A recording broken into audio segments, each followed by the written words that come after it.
ანოვერში ვარ, ცეკვის გაკვეთის დასწრებით. დაძაბულები არ უნდა იყოს საერთოდ, იმიტომ რომ როგორი არის ქართველი ბავშვების ცხოვრება, რომლებიც უკვე აქ იდგამენ ფეხს. მშობლიური, ცუდად ნათქვამია შეიძლება არის გერმანული და ქართულს სწავლობენ.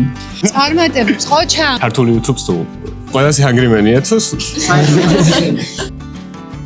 ჩემს სახში ქართული ხალხური მუსიკის გარდა და ქართული ცეკვების გარდა არაფერი არის ის. ჩვენ მივიდივართ, იმიტომ რომ გავიმაროთ როგორც ყველას ვანახოთ რა განსაკუთრებული ცეკვა გვაქვს, ასე რომ ძალიან დიდი წარმატებები, თავარი არ ინერვიულად ბავშვი. დედა წამიყვანე, მე ქართული უნდა ვიცეკო, მე ჩემი მეგობრები მინდა. მაგას ამოწესეთ. გამოიწერეთ მეგობრებო არხი, გამოყვებით YouTube-ზე. აქ ძალიან მიჭირი ხალხი არის, რომ ისწოდეთ რა. სიამოვნეთ პროცესით, იმიტომ რომ პროცესით სიამოვნება არის ყველაზე მნიშვნელოვანი და არა შედეგზე ორიენტირება.